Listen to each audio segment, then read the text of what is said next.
한국산 나무 수만 그루가 뉴저지 오버팩 파크에 심어집니다. 뉴욕주 동해병기 법안의 입법이 결국 좌절됐습니다. 뉴욕 한인 수산인협회 수산물 중량과 원산지 표기 법제화가 무산됐습니다. 연방금융당국이 최근 현금 거래법 위반에 대한 대대적인 단속에 들어갔습니다. 외국인들이 가장 좋아하는 한식은 비빔밥이라는 조사가 나왔습니다. 이상은 이 시각 주요 뉴스입니다. 여러분 안녕하십니까? KBN 뉴스입니다. 제주산 왕벚꽃 나무 등 한국산 나무 수만 그루가 뉴저지 버겐 카운티의 한 공원에 심어집니다. 10년 장기로 진행되는 이번 프로젝트를 진행하고 있는 1492 그린클럽의 백영현 회장을 주성훈 기자가 만나봤습니다. 뉴저지 버겐 카운티에 위치한 오버팩 공원. 811에이커에 달하는 광활한 크기에 빼어난 경관으로 인근 한인들이 즐겨 찾는 공원입니다. 앞으로 10년 후면 공원은 수천 그루의 제주도산 왕벚꽃 나무로 가득 차게 됩니다. 왕벚꽃 나무뿐 아니라 제주산 유채꽃, 소나무, 한국산 라일락 등 한국나무 수만 그루가 심어져 공원은 10년 뒤 한국의 꽃과 나무로 가꾸어진 공원으로 거듭나게 됩니다. 이 동과 서의 가장 특징 있는 나무들을 조화로 만들어서 센트럴 파크에 버금가거나 더 특징 있는 그 조화 기획 드림 파크를 만드는 게 우리 프로젝트 전체 팀의 하나의 정신이라고 생각합니다. 평소 공원이 수목으로 가득 차길 바랬던 캐서린 도노반 현 카운티장과 환경단체 1492 그린클럽이 진행하는 프로젝트는 카운티의 적극적인 협조 속에 이미 올 봄 한국산 미스킴 라일락 200그루가 심어졌으며 오는 가을 소나무 묘목 500그루가 추가로 심어집니다. 특히 최근 나무 심기 프로젝트가 한국과 미국 간의 우호 사업으로 알려지면서 한국 정부가 관심을 보여 귀추가 주목됩니다. 여러분 영사님들 나오셔가지고 현장도 보고 그러는데 여기에다 100만 평에다가 제주도 벚꽃으로 한번 도배해봐요. 여긴 세계적인 명소의 관광객 코스가 될 거예요. 그러니까 그런 설득력 있는 내용 가지고 지자체를 전부 도울 겁니다. 강원도랑 경기도랑.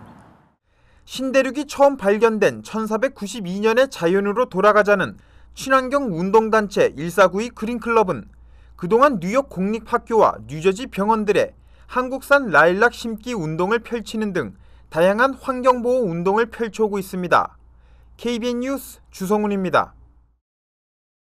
뉴욕주 동해병기 법안의 입법이 결국 좌절됐습니다. 끝까지 희망의 끈을 놓지 않았습니다만 뉴욕주 하원 회기 마지막 날인 어제까지도 동해병기 법안은 본회의 안건으로 채택되지 못했습니다. 결국 자동 폐기됐습니다. 뉴욕주 하원 회기 마지막 날인 어제 동해병기 법안은 캐서린 놀란 주 하원 교육위원장의 직권상정의 마지막 희망을 걸었지만 끝내 무위에 그쳤습니다. 이로써 동해병기 법안은 지난달 6일 주 상원 본회의에서 찬성 59표, 반대 1표로 압도적으로 통과되면서 한인사회에 희망을 불어넣었지만 주 하원에서 제대로 논의조차 해보지 못한 채 물거품이 됐습니다. 지난 3월 버지니아주 의회가 동해병기 법안을 미주 최초로 가결시킨 직후 뉴욕주 의회에 동해 법안이 잇따라 상정되면서 한인사회에 범동포 추진위원회까지 구성돼 입법 노력에 힘을 보탰지만 3개월 만에 좌초됐습니다. 이로써 일단 법제화 성공은 다음으로 미루게 됐습니다. 일각에서는 동해병기 입법이 불발된 주요 원인으로 일부 민주당 내 의원들 사이 선거를 앞두고 정파적인 이해에 얽매이면서 고의로 법안 처리를 방해한 것이 아니냐는 주장이 제기됐습니다. 더구나 이 과정에서 한인 커뮤니티도 단합하지 못하고 양분되는 모습을 보이는 등 갈등이 깊어졌습니다. 당분간 특별한 동력이 없는 한 재추진은 어려울 것이라는 분석이 나오고 있습니다. 뉴욕 한인 수산인협회는 2년 전부터 헌츠포인트 수산 도매시장에서 판매되는 수산물의 중량과 원산지를 반드시 표기하도록 하는 것을 법제화하기 위해 노력해왔습니다. 이달 초 법안이 뉴욕주 상원에서 발의되긴 했지만 표결조차 붙여지지 못하고 폐기됐습니다. 금홍기 기자가 보도합니다. 펀치포인트 수산물 도매 시장의 고질적인 문제인 잘못된 원산지 표시와 중량 표기. 원산지 표시와 중량을 허위 기재해 한인 수산인들이 받는 피해는 연간 약 2천만 달러에 이릅니다. 토니 아벨라 뉴욕주 상원의원이 이달 초 수산물의 중량과 원산지를 반드시 표기하도록 하는 법안을 발의했지만 표결조차 못해보고 회기가 끝나버렸습니다. 수산인협회 최원철 회장은 이번에 법안이 발의됐다는 것만으로도 큰 의미가 있었다며 수산인들의 누적되는 피해를 막기 위해 다음 회기에는 법안이 꼭 통과될 수 있도록 총력을 다하겠다고 밝혔습니다. 일단은 이제 법안을 만들었다는데 일단은 만족하는 거고, 이제 법이 만들어져 있기 때문에 이것을 어떻게 통과시키느냐 하는 거에 이제 고민을 해야 되는 거고, 이제 그쪽으로 노력을 해야죠. 네. 아벨라 의원과 수산인협회는 다음 주 중 기자회견을 열고 이 법안의 재상정과 통과를 위한 세부적인 향후 계획을 밝힐 예정입니다. 소비자들에게도 직접 영향을 미치는 잘못된 유통 구조를 하루빨리 법제화해 소매상과 소비자들의 피해가 더 이상 발생하는 일이 없어야겠습니다. KBN 뉴스 금홍기입니다. 연방금융당국이 최근 현금거래법 위반에 대한 대대적인 단속에 들어갔습니다. 특히 한인들의 경우 현금 거래가 많다는 인식이 알려져 있어 한인들과 한인은행들이 긴장하고 있는데요.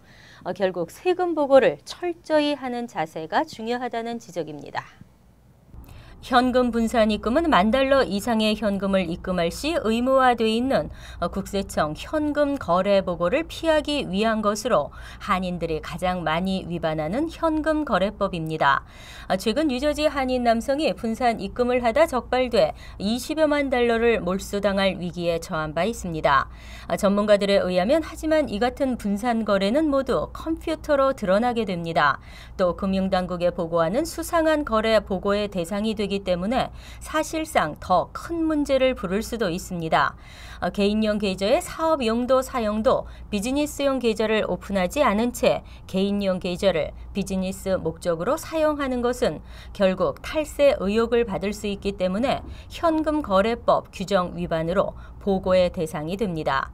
맨해튼에서 네일 가게를 운영하던 한인 업주는 비즈니스 계좌에 넣어야 할 수표를 개인 계좌에 입금시켰다가 계좌 클로징을 당하기도 했습니다. 이 밖에도 세금을 회피하기 위해 외국인 차명 계좌를 이용한다든지 고객의 직업이나 신분 등과 어울리지 않는 거래도 현금 거래 위반 집중 감시 대상이 되고 있습니다. 고객들의 관행적인 편법 거래에 대한 인식 전환과 규정 위반 방지 노력도 절실히 필요하다고 전문가들은 지적했습니다. 영주권자 한인들의 증가 추세에 최근 한인들의 시민권 취득도 증가 추세입니다. 지난 10년간 약 16만 5천여 명이 미국 시민으로 당당히 섰습니다. 최근 연방국토안보부의 시민권 취득 통계에 따르면 지난 2004에서 2013 회계년도 한국에서 이민와 미국인으로 귀화한 한인 이민자 수가 16만 5,448명인 것으로 나타났습니다. 이는 이 기간 전체 시민권 취득자 741만 6,220명의 2.3%에 해당하는 수치입니다. 출신 국가별로는 9번째로 많았습니다. 한인들의 시민권 취득은 지난 2004년 17,184명에서 다음에 19,223명, 2008년에는 22,759명으로 증가세를 보였습니다. 하지만 2009년 17,000여 명, 2010년 11,000여 명으로 급속히 감소했습니다. 하지만 다시 지난 2012년 13,000여 명으로 증가하다가 2013년에는 15,000여 명으로 늘었습니다. 이민 변호사들은 2007년 중반 시민권 신청 수수료 인상과 함께 시험이 어려워지면서 시민권 취득률이 높아진 후 평년 수준을 되찾다가 최근 다시 증가세로 전환됐다고 분석했습니다. 한편 지난 10년간 가장 많은 시민권자가 탄생한 나라는 멕시코로 나타났습니다. 멕시코는 지난 10년간 약 105만 4천여 명의 미시민권자가 됐고 이어 인도와 필리핀, 중국, 베트남 등의 순이었습니다. 외국인들에게 가장 많이 알려진 한국 음식 하면 김치, 불고기, 갈비 등이었는데요. 최근 외국인들이 가장 좋아하는 한식은 비빔밥이라는 조사가 나왔습니다. 한국농수산식품유통공사가 지난 13일에서 16일 한식 세계화를 이끌 한식 드림팀 베스트 11을 조사한 결과 외국인들이 가장 선호하는 한식은 비빔밥으로 나타났습니다. 다음은 김치와 삼계탕이 2, 3위를 차지했습니다. 이 밖에 외국인들은 불고기와 떡볶이, 삼겹살, 김밥, 잡채, 김치찌개와 순두부찌개 등의 한식을 선호하는 것으로 나타났습니다. 농수산식품유통공사는 월드컵과 연계해 한식 세계화를 강하게 견인할 수 있는 한식 메뉴를 발굴하기 위해 뉴욕과 LA, 파리, 베이징, 상하이, 홍콩 등 10개 도시 거주인과 인천공항을 찾은 외국인 683명 등을 대상으로 조사를 실시했습니다. 이처럼 비빔밥이 1위에 오른 것은 시각적인 이미지에서 야채들과 다진 고기를 바탕으로 화려한 색상과 야채가 다량 포함된 건강식으로 외국인들에게도 거부감이 없기 때문으로 분석됩니다. 특히 한국을 소개하는 각종 홍보물에서도 비빔밥이 빠지지 않으면서 외국인들의 기억에 한국을 대표하는 음식이 비빔밥으로 각인된 것도 또 다른 요인으로 풀이되고 있습니다. 뉴저지주 잉그루드 병원이 다음 주 토요일 한인들을 위한 무료 건강 박람회를 개최합니다. 누구든 환영합니다. 건강에 대한 모든 궁금증 풀으시고 검진도 받으시면서 푸짐한 상품도 타가시기 바랍니다. 오는 28일 오전 9시부터 뉴저지 잉그루드 병원 패롤리 갤러리에서 무료 건강 박람회가 열리며 각종 건강 검진이 무료로 제공됩니다. 혈당, 콜레스테롤, B형 간염 등 7가지 종류의 혈액 검사를 비롯해 혈압, 폐기능, 당뇨 상담 등을 받을 수 있습니다. 우울증 검진도 가능합니다. 또 50대 이상 남성을 대상으로는 전립선암 검사도 제공됩니다. 이와 함께 약사에게 물어보세요. 전문의와의 만남 등을 통해서는 의료 전반에 관한 궁금증도 문의할 수 있습니다. 이날 오전 9시 30분부터는 심혈관, 대장, 항문, 전립선 등 각종 분야에 대한 의료 세미나도 준비되어 있으며 식사와 경품, 무료 주차 등도 제공됩니다. 프리스칼리 잉그루드 병원 한인 건강센터장은 이번 행사는 지난해 한인 건강센터가 출범한 이후 처음으로 열리는 건강 박람회라며 그만큼 한인들에게 꼭 필요한 건강진단 및 상담 서비스가 제공될 수 있게 많은 신경을 쓰고 있다고 강조했습니다.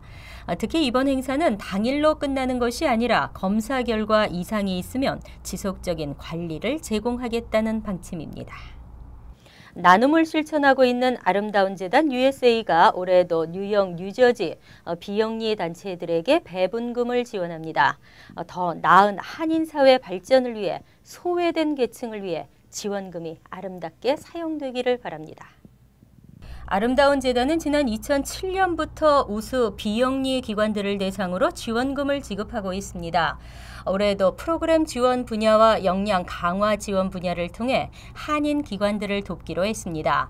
프로그램 지원은 최대 $15,000까지이며 역량 강화 지원에는 최대 $5,000까지 받을 수 있습니다. 하지만 중복 지원은 가능하지 않기 때문에 이 가운데 한 가지를 선택해 신청하면 됩니다. 신청 자격은 501C를 발행하는 합법적인 비영리 등록기관으로 뉴욕, 뉴저지에 소재해야 하며 노약자, 여성, 청소년, 장애인, 이빈자 등을 위해 봉사하는 기관으로 미주 한인 및 아시안 커뮤니티를 위한 프로그램 제공 기관이어야 합니다. 아름다운 재단은 신청기관들을 검토해 11월 선정기관을 발표하고 지원금 전달식을 열 계획입니다. 신청은 지원서를 작성해 우편으로 접수하고 신청 마감은 오는 8월 15일입니다. 이상으로 KBN 뉴스를 마칩니다. KBN과 함께 즐거운 주말 되시기 바랍니다.